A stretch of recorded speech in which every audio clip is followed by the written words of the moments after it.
Hi, this is lesson 10. We'll be going over 1 Kings. That's the 11th book of the Bible. And there's a lot of extra stuff in this lesson. I won't read it all, but I'll refer you to it, and you can read some of it on your own, and I encourage you to do that. So 1 Kings 1, in the book of 1 Kings and 2 Kings, and First Chronicles and Second Chronicles are both just going over the various kings of the 12 tribes of Israel. And if you remember from last week, the 12 tribes have been divided in who they're going to follow. So we have the tribe of Judah that has consistently stayed with following David and David's descendants. And we have the other 10 that have been choosing another king. And that makes 11. And of course, the Levites are the priests. So we've got two nations with two capital cities, and both are sinning and doing things they shouldn't. But that's kind of where we are with where we start tonight. So in 1 Kings chapter 1, David is getting old, and as we talked last week, he wasn't even dead, and his sons are, jockeying, trying to figure out who's going to take the throne. They're not even waiting for him to die. They want to take it while he's still alive. And so I first had thought that Absalom was David's first son, but I was wrong. So I wrote out David's sons that are listed that we know of in the Bible. And of course, he had several wives, several concubines. But Amnon, Amnon, was his first son. And I don't see really where it talks about what happened to him. Second son was Chileab, Chileab. In, I think it's Chronicles, they refer to him as Daniel. Same person, different name. That's by a different woman. Each one of these, or most of these, are from, each one is from a different wife. And then Absalom. So Absalom was David's third son, and he is kind of the ringleader of trying to take over the throne. He comes on the strongest. And as we studied last week, he sinned with David's concubines on the palace roof, and then he was caught in the tree with his gorgeous hair and died. And that was in 2 Samuel chapter 18. So the next oldest son is Adonijah, and Adonijah's mother was Haggith, Haggith. We don't hear about her in any way either, except just that she's listed as his mother. And so he decides it's his turn to be king. He's the next in line. And chapter 1 says he was handsome, and he had never been questioned by David about anything he did. And again, we've talked about that before, is that David seems to fail in the parenting department. His children just seem to go off and do whatever they want. The incident with Tamar, his daughter, that's horrible. David didn't say anything to his sons about that. Again, you can go read that on your own. But he just kind of lets them run amok. And maybe if you had 700 wives and concubines, you couldn't keep track of your kids either. But Nathan is the prophet at this time, and he hears about what this Adonijah is doing of trying to usurp David. And he goes to Bathsheba, who is the mother of Solomon, and he tells her what Adonijah was doing. And so Bathsheba went to David to confirm that Solomon was supposed to be king. That's what David had wanted after his death. And she tells him what Adonijah was doing, and he calls for Nathan, the priest, and Zadok, the prophet. Nathan was the prophet, and Zadok was the priest. Remember, they took that priest away from Samuel, not Samuel. And this Zadok is the one that's taking over the line of priests. And they arranged for Solomon to be anointed. They announced that he's been anointed. They ride him through town on a mule, and that in that day signified kingship. If you remember, before during Holy Week, before Jesus died, he tells them to go get a colt, and he rides through Jerusalem on that colt, and everybody's saying Hosanna, and then within a week he's crucified. But that was significant because that's signifying that Jesus was king. Well, this is the same thing. This signifies to Israel that Solomon is their king, and he actually goes and sits on the throne. At this time in the history, probably Psalm 132 was written, so I'm not going to read that for the recording, but you go read that please on your own. It'll kind of make sense that it fits with what's going on now. In the second chapter, David then calls Solomon in and has a father-son talk, and he tells him to be strong, show yourself to be a man, keep the charge of the Lord your God, walk in God's ways, and keep his statutes, commandments, and testimonies. Deal with Joab, and quickly. And Joab was his leader in the army that did him wrong. And when Solomon takes the throne and starts reigning, he has him killed and he replaces him. David tells him to deal loyally with the sons of Barzillai, and to deal with Shimei, Shimei. And Solomon limits this Shimei for what he had done. He limits him to one house for the rest of his life. He's not to go outside of that house. But after 3 years, he runs away, and so Solomon has him killed. That was the deal. He would leave him alone if he would stay in that house. If he left the house, he would pursue him and kill him, and so that's what he did. David dies, and he reigned for 40 years. In 1 Kings chapter 3, if you read verse 8, so 1 Kings chapter 3, verse 8,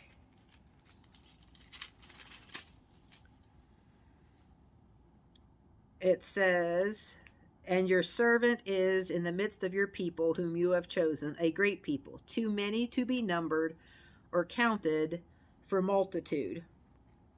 And so this is literary validation that the Genesis 13 verse 6, chapter 13 verse 16 has been fulfilled, where he tells Abraham that his offspring is going to be more numerous than the grains of sand, more than the stars in the sky.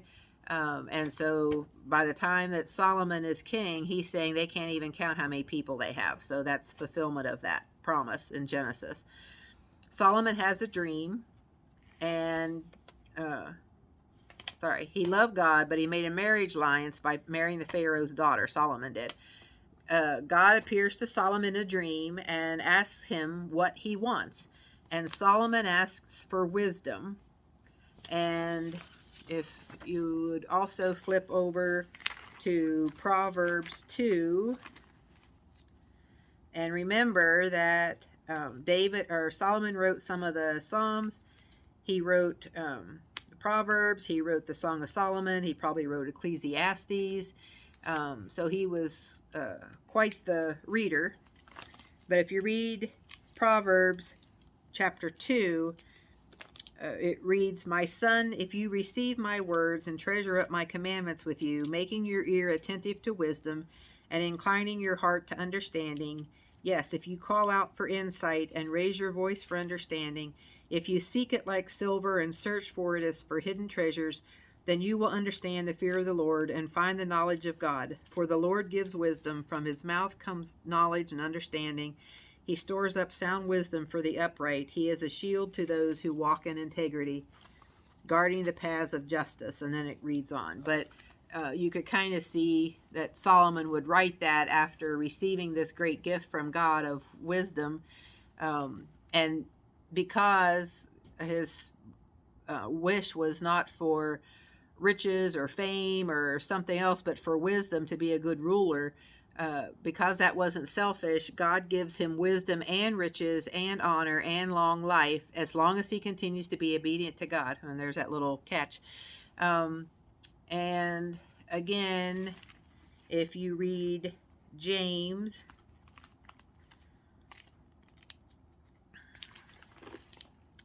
chapter 5,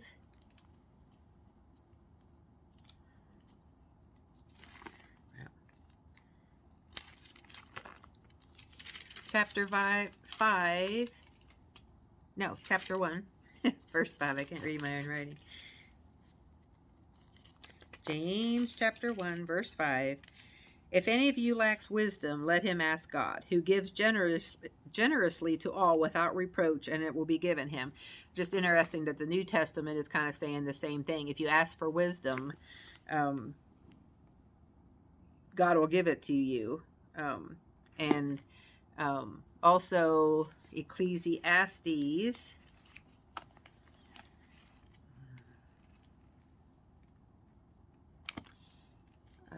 Ecclesiastes 1 verse 16. I said in my heart, I have acquired great wisdom, surpassing all who were over Jerusalem before me, and my heart has had great experience of wisdom and knowledge. So again, Solomon wrote that, and he's acknowledging that. So interesting, just a few places to note that with asking God for wisdom and receiving wisdom from God. So in this section also, if you would look at Psalm 15 and Psalm 91, I'm not going to read those, but those were probably written when these things were happening, and so they'll kind of make sense, and you could see that those would be turned into a song based on what's going on in their country at this time. We'll move to chapter 6, and Israel is enjoying a time of peace.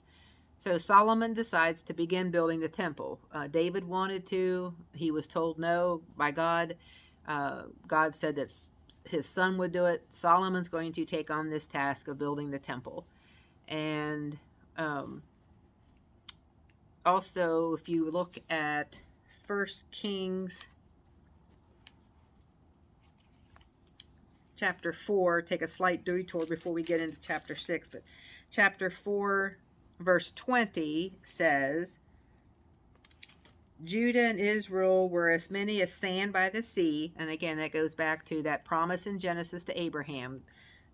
It's now saying that the Israel people are too numerous, as many as the sand by the sea. So that's fulfilled. In verse 21, Solomon ruled over all the kingdom from the Euphrates to the land of the Philistines and to the border of Egypt. And again, that matches what property boundaries God told Abraham that his people would have, were those same boundaries. Found that interesting. I didn't put that connection together until today. And verse 24, the same chapter of 1 Kings 4, for he had dominion over all the region west of the Euphrates, from Tipsha to Gaza, over all the kings west of the Euphrates, and he had peace on all sides around him. And Judah and Israel lived in safety from Dan even to Beersheba, every man under his vine and under his fig tree, all the days of Solomon. So at this point in history, it sounds like that Abrahamic covenant has been fulfilled. The people are more numerous than sand. He's got the boundaries that he told Abraham that he would give them, and he's got peace at this time for all those. So all 12 tribes are happy. They're being productive. Everything sounds and seems great, and it seems like that Abrahamic covenant, God has fulfilled that and held up his end of the bargain and given them what he promised. But of course, there's always that other half, which is, in order for that to continue, Israel has to, the country of Israel and Judah at this point, have to be obedient. And they just can't seem to get that part right. So Back now to 1 Kings 6.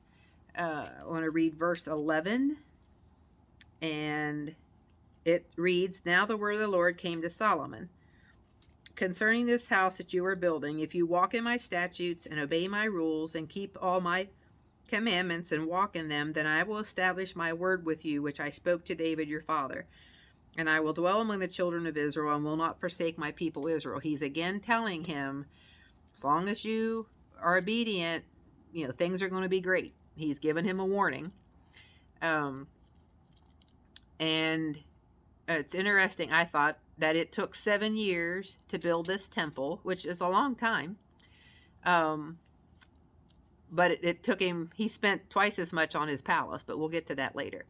So my Bible has a diagram of the temple, and yours probably does too, or you can find them online. And I have another one that shows how the temple is here, and this is Solomon's palace, and they were attached. But if you compare that with Ezekiel, Ezekiel from chapters 40 to 42, and again, this didn't connect until today either, that temple dimensions, the drawings in the Old, and they're in the Old Testament, but in the book of 1 Kings is a rectangle. It gives it as the cubits are, longer, long but narrow, and it's, I think, 3 stories. And Ezekiel has a vision given to him by God of what the temple is going to be, because the temple was destroyed later, which was what God promised, that if they didn't obey, it would be, the stones would be down to ruins. And then Ezekiel has a vision years later that of this new temple, and that new temple is a square. And so there are distinct differences about what that temple looks like, what's in it, how it's laid out. So again, if you have, look that up in your Bible, but Ezekiel's temple, I have a lot of detail about different things. Each of the gates, southwest, northeast, all that has a different meaning in the temple in Ezekiel. And that's the temple that is commonly believed that has not been built yet. That's the one that's coming when Christ returns. So interesting reading. I'm not going to go much more into that tonight. But if you like to study and want to go further, study that difference between the Ezekiel as it's laid out for Solomon to build, and the temple as it's given to Ezekiel in Ezekiel 40 through 42. So there's 3 chapters there of that temple, of the new temple, the next temple. In chapter 7, Solomon is still building the temple, and he is done with the temple and now decides he's going to build a palace. So it took him 7 years to build God's house, the temple, and it took him 13 years, nearly twice as long, to build the palace, his house. Doesn't quite seem right that you would spend twice as much time and probably money on your house as you would on God's house. Just an interesting tidbit. And in all these chapters, it talks about the great wealth that Solomon had. I mean, it was just amazing. It tells how many cattle he had and just how many were necessary in order to do the sacrifices that they had to do. It was a ridiculous amount.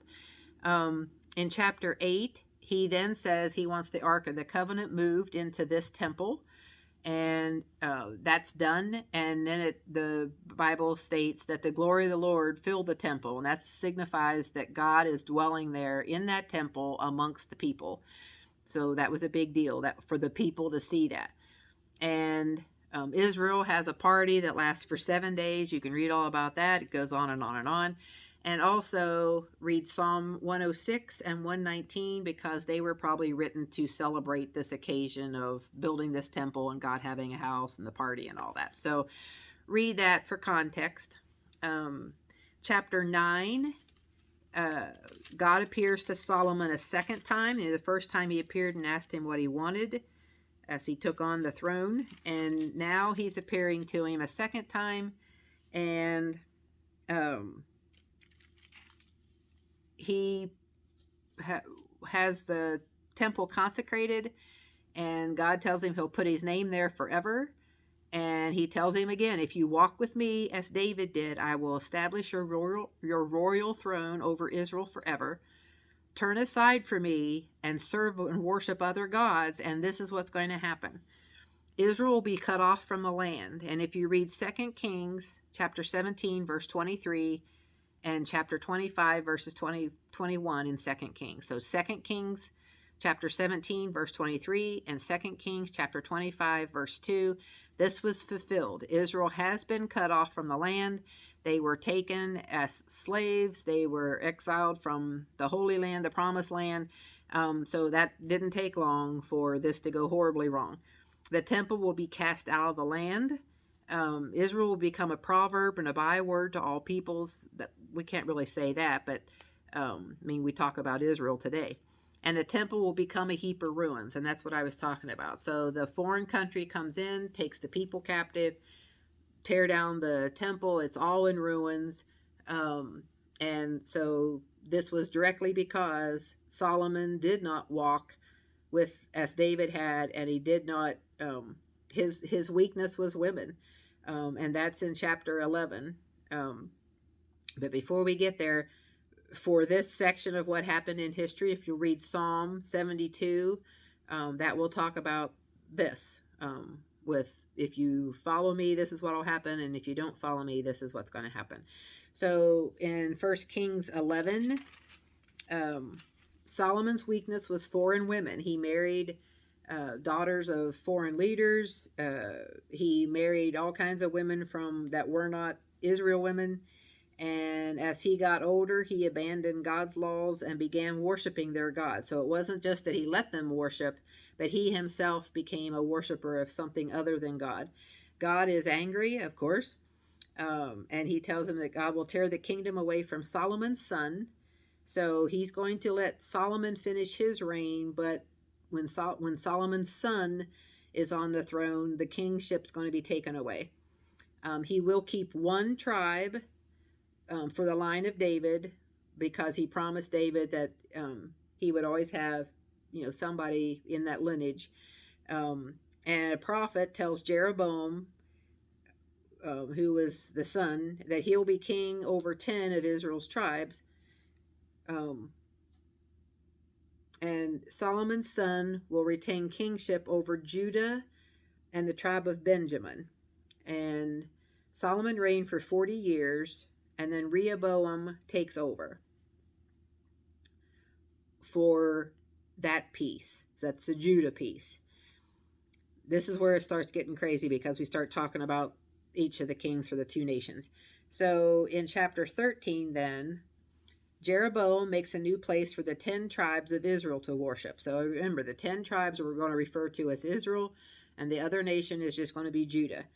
And so Jeroboam decides he doesn't want to have the people go to Jerusalem. That's not part of his property anymore, because the nations have split. So he's going to have a new place for his 10 tribes to go instead of Jerusalem. And a man of God, it doesn't have a name, they just call it a man of God, appears and tells him that there will be a King Josiah in the future, and there is several kings down the line. And that Josiah will sacrifice the priests of the idols on him. And that happens in 2 Kings 23, if you want to skip ahead and read that. But that one was fulfilled. And in chapter 14, Jeroboam's son becomes ill. And Jeroboam sends his wife in a disguise to Ahijah, that's the prophet of the time, to find out what will happen to the child. I don't know why he thought he had to disguise her, that the wife couldn't go see this prophet. Ahijah can't see, but God tells him ahead of time that Jeroboam's wife is coming, and so when she gets there, he knows who it is and calls her and says, Jeroboam's wife, so she knows that he knows. And he tells her that because Jeroboam has turned his back on God, he will bring destruction to his house. And if you read verses 7 to 16, go tell Jeroboam, thus says the Lord, the God of Israel, because I exalted you from among the people and made you leader over my people Israel, and tore the kingdom away from the house of David and gave it to you, and yet you have not been like my servant David, who kept my commandments and followed me with all his heart, doing only that which was right in my eyes. But you have done evil above all who were before you, and have gone and made for yourself other gods and metal images, provoking me to anger, and have cast me behind your back. Therefore, behold, I will bring harm upon the house of Jeroboam, and will cut off from Jeroboam every male, both bond and free in Israel, and will burn up the house of Jeroboam as a man burns up dung until it is all gone. Anyone belonging to Jeroboam who dies in the city, the dogs shall eat, and anyone who dies in the open country, the birds of the heavens shall eat, for the Lord has spoken it. And therefore go to your house, and when your feet enter the city, the child shall die, and all Israel shall mourn for him and bury him, for he only of Jeroboam shall come to the grave, because in him there is found something pleasing to the Lord, the God of Israel, in the house of Jeroboam. Moreover, the Lord will raise up for himself a king over Israel, who shall cut off the house of Jeroboam today, and henceforth the Lord will strike Israel as a reed is shaken in the water, and root up Israel out of this good land that he gave to their fathers, and scatter them beyond the Euphrates, because they have made their Asherim, provoking the Lord to anger, and he will give Israel up because of the sins of Jeroboam, which he sinned and made Israel to sin. So, whoa, big punishment coming for Jeroboam.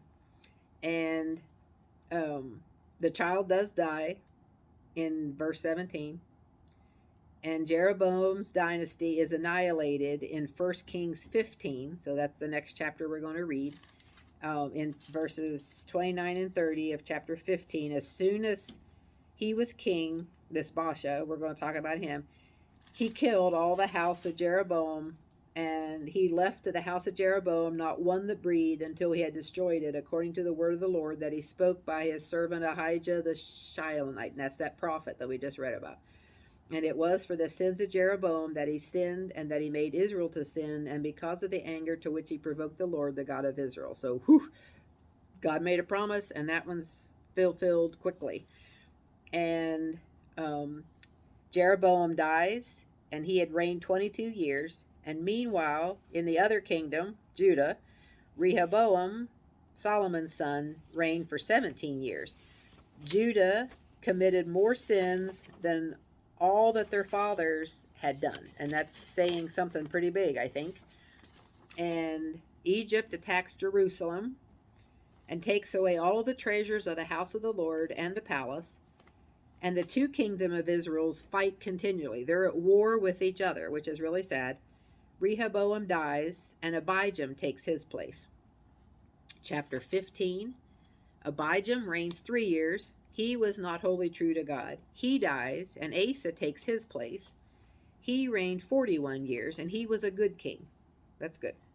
He removed the idols, which is good, but he left the high places where they worship their idols. So he's not completely destroying these things, just like they didn't come in and take all the people out. They're leaving that little piece there, which leaves a door open for the people to slide back into idol worship.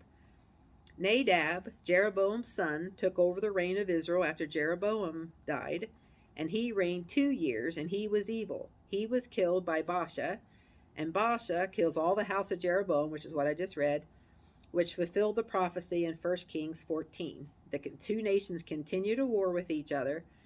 Asa dies, and Jehoshaphat takes his place as king over Judah. So again, try to keep track of, we're talking about two nations, and it's easy to get confused. You might want to make a table or to keep track of them.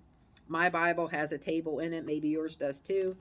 In chapter 16, Jehu, a prophet, receives a word from God that that God is going to destroy the house of Baasha. This is the one that just destroyed the house of Jeroboam.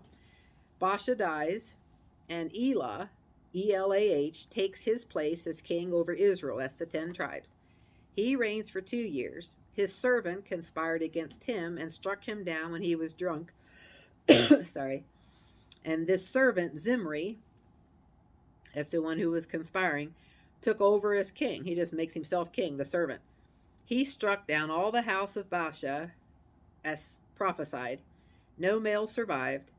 And Zimri, this servant, reigned 7 days. He makes himself king. It lasts for 7 days. The army of Israel hears what Zimri did, and they made Omri, who was the commander of the Israel army, king. They said, get rid of that guy, and you're our leader. We'll put you in as king. When Zimri saw that this army was coming, and he knew that he was going to be in trouble, he goes inside his house, sets it on fire, and stays in it and dies with the fire. Crazy. The 10 tribes are divided now. So we've got Judah and Israel, and now within Israel, there's 2 factions, and they can't decide who their king should be. Half followed Tibni, and half followed Omri. And the Omri followers overtake the Tibri followers, and Omri reigned 12 years. He was more evil than all the ones before him. Again, that's saying something. He dies, and Ahab takes his place. Ahab reigns 22 years from Samaria, and that now is kind of the capital of that group. He was more evil than the ones before. He married Jezebel. She was the daughter of another king, and he worshipped Baal instead of God. Flat out, not even trying to pretend he's going to be God follower. He flat out is a Baal worshiper. That takes us into chapter 17. Elijah is prophet at this time. This is one of the more famous prophets. He tells Ahab that there's going to be a drought until he, Elijah, says it's going to rain. There'll be no dew or rain until he says it's going to be. He's going to be fed by the ravens. Elijah is. A widow feeds him. The widow has enough oil and flour to last through the drought. You'll have to read chapter 17 to make sense of all that. But this woman was going to go make her last little piece of bread before she and her son died. And Elijah says, you go and make me that bread and give it to me first, which would be a big step of faith for her. You know, I don't have anything. I'm dying of hunger, and you're telling me to take my last little bit and give it to you. She's faithful and does that, and she doesn't run out of flour and oil for the remainder of the drought. And Elijah begins to live there and stay there, and in her house. Her son dies, and Elijah raises that son from the dead, and that takes us to chapter 18. And Elijah has a showdown with this king Ahab, and he tells him to bring 400 of his Baal and Asherah prophets, and they will see whose God is the real God. So they set up a sacrifice, and their gods can't do anything. They pray and they scream and they cut themselves, and listen to that sermon that I linked in our Facebook page, and their God doesn't do anything. So Elijah then says, okay, it's my turn, and he tells them to put in the middle of a drought, I think 6 buckets of water to soak this sacrifice. I mean, how in the world would it burn if it's wet?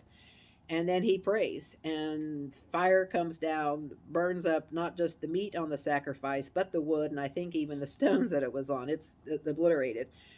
And then he turns and kills the Baal and Asherah prophets by sword, and then Elijah, by the Spirit of God, outruns Ahab's chariot and beats Ahab back to town, to the palace.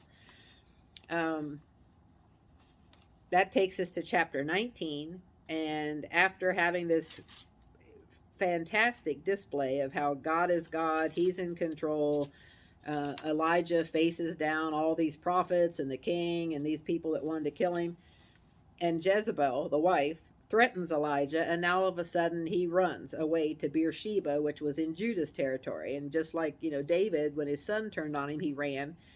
The same thing. After going from seeing this fabulous, miraculous thing, this woman scares him so much that he runs away. while he's away, runs away and holed up in Judah. Elijah's fed by an angel, and then he goes to Mount Horeb, which is the mountain of God, and him and God have this kind of face-to-face discussion there. And he anoints Elisha. Elijah anoints Elisha to replace himself, not immediately, but that's who's coming. So you can kind of think of Elisha as mentoring under Elijah. That takes us to chapter 20. 33 kings join forces, and they decide they're going to fight Samaria, which is where Ahab is reigning. So this kingdom, they're going to take on 33 kings are coming to take on Samaria. God tells Ahab that he will be victorious so that he will know he is God. And I found that interesting. As bad as Ahab was, as evil as he was, God speaks to him and says, I'm going to be with you. I'm going to give you victory. And that's going to show you that I am God. So with only 232 servants and 7,000 men, they take on these 33 kings and all their armies, and they won. The kings regroup in a few months, and they come back again in the spring, and Ahab fights them and defeats them again. And Ahab makes a covenant with the Syrian king, which was not what God wanted. You weren't supposed to do that. You're supposed to obliterate him. And a prophet tells Ahab that because of this, he will be struck down. Ahab dies in chapter 22, and his 70 sons are killed in 2 Kings 10, verses 7 to 11. So wiped out. Chapter 21 of 1 King, Jezebel plots to obtain this man's vineyard. Ahab, well, he's crying the blues that he wants this man's vineyard and the man won't sell it. So Jezebel says, well, I can fix that. I'll just go have him killed and then you can have it. So God sends Elijah to tell Ahab that because of this, the dogs will lick Ahab and Jezebel's blood and disaster will come upon him. Whoa. Ahab repents and God delays the punishment until his son's days. I find that amazing. However, Jezebel does get eaten by dogs in 2 Kings chapter 9. Again, I'm not going to read that. You can read it for yourself. And then chapter 22, Syria, the one that Ahab makes this covenant with that he wasn't supposed to. Syria and Israel don't fight for 3 years due to this covenant. And King Jehoshaphat, which is the king of Judah, comes to Ahab and says, hey, Syria is sitting in our promised land that should belong to the tribe of Judah. Will you help me get them out of there so that we can have our promised land? And Jehoshaphat says to Ahab, go consult the Lord to see what he says. Is he going to bless this or not? All of these prophets, except one, tells him, yeah, go ahead and fight. God's going to give you victory. And this one says, don't fight. And Ahab is so upset, he sends him to prison and says, you can get out when I come back safely from battle. Okay, so Ahab is killed in battle. And the dogs lick up his blood, just as been prophesied. And Ahaziah takes his place as king over Israel. He reigned 2 years and was evil. And Jehoshaphat reigned 25 years over Judah, and he was a good king. But he left the high places of idol worship, just like the other kings did. They get the people turned, and destroy the actual images, but they leave those places of worship there. And again, too easy for people to slip back into their old ways. Jehoram takes over the reign after Jehoshaphat died, and that's where 1 Kings ends. So we'll do 2 Kings next week, and it'll just be more of the same. It's going to continue with each of the kings of the tribe of Judah, each of the kings over the 10 tribes of Israel, who's good, who's bad, etc. So I'm trying to... I find it interesting, but I understand others may not. But again, I think it's important for you to see the up and down, the roller coaster of Israel being evil, their kings being evil. Occasionally you get a good one. God gets angry, and that's going to build up until they're exiled and the temple's destroyed, and God really is fed up with them at that point. So I will put on the Facebook page the chapters to read, but I'll see you next week.